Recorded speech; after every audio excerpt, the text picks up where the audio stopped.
Bledsoe was arrested. Patrick Montgomery was in court. Jonathan Manapa will stay in federal custody.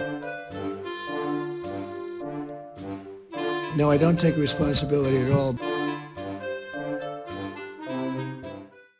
Hey everyone, welcome to the show. So 29-year-old Michigan resident Luke Lints was in D.C. with his mother on January 6th. Although she was one of the people who suffered a medical episode of some sort while they were walking to the Capitol.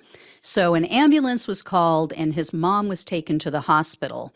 Now you think that a son would go with her. He would, maybe even take that as a sign to just turn back. Or like I said, go to the hospital with your mom. No. Lints continued on to the Capitol, and he headed to the Lower West Terrace tunnel, where he pushed past others to reach the front of the police line in that tunnel. And then Lints joined in the mob in the coordinated heave-ho push that you guys have seen on video. So they were crushing the officers. They were pushing against them, with all of their might collectively. Then he somehow came into possession of a stolen riot shield. So he started using that to push against the police. And when an officer tried to close the doors on the mob, Lints used the shield to block the door from closing. So you guys might recall there were outer doors to the tunnel that lead to the outside, and then there's inner doors, maybe several feet in. They were trying to close that second set of doors. And so he blocked that. Well, after that, he used the shield to push again against various officers. Then sometime later, Lints handed his shield to another member of the mob. He patted the guy on the back, and then he helped other people to pass another shield into the crowd. Then when a third shield was passed in, Lints took that shield and he charged at the police with it. And before being forced out of the tunnel, Lints took part in a second heave-ho effort against the police. So following the Capitol attack and after his arrest, Lints gave a media interview in which he lied and said that he only grabbed the police shield to prevent the police from using it against, quote, patriots.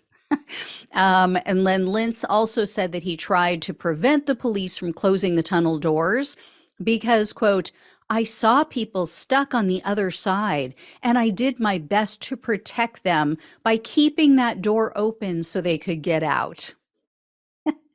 These people are funny. Like, they should consider stand-up comedy, really. Anyway, Lints also responded on social media to Capitol Police Officer Harry Dunn. He told Dunn that the police in the tunnel were, quote, absolutely out of control. In all caps, by the way, right? I mean, the police just were out of control for no reason, right? But everybody else, the crowd was just so calm and peaceful. Anyway, he added that the police were, quote, beating innocents over the head with batons. No one in the tunnel that day was innocent other than the police. So Lints continued to post utter bullshit on Twitter up until 1 week before his sentencing. And he played both the victim and the hero. He falsely blamed the FBI for instigating January 6th. As I've said before, these people don't understand. That is not the excuse that they think it is. What they're saying is, yeah, we're just obedient sheep. We will just fall for anything. And we will commit crimes simply because an alpha male tells us to do it. So Lints' mom is kind of responsible for his arrest. She posted photos of them on social media standing in front of Lincoln's monument. And so when the FBI showed up at her door and asked her about her son, she said, oh, I have no idea what he did while I was in the hospital. But she did say that on the way home, he seemed scared because of what he did, and he just didn't want to talk about it. He just refused.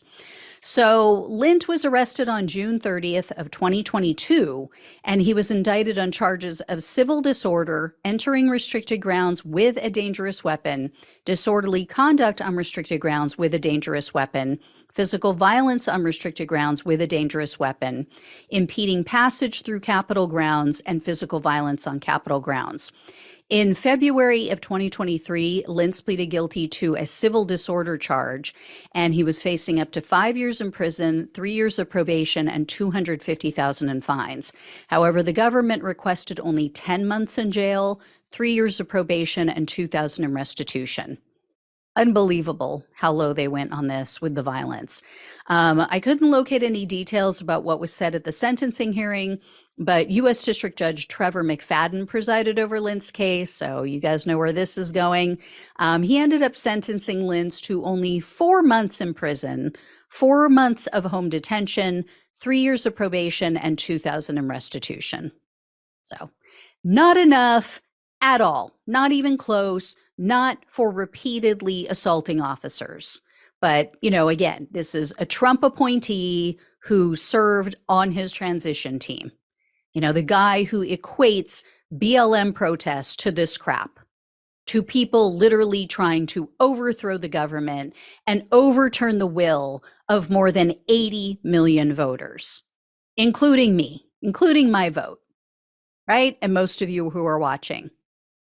So, yeah, total and complete pathetic sentence, an utter joke. Anyway, guys, if I hear any more, I will let you know. Thank you so much for watching and listening. Please like, share, and subscribe. Please donate if you possibly can. It really helps to keep the show going. I greatly appreciate anything you can do to help with that, or even just to help with the show in general, sharing it, liking it, all that good stuff. So love you all. Talk with you soon.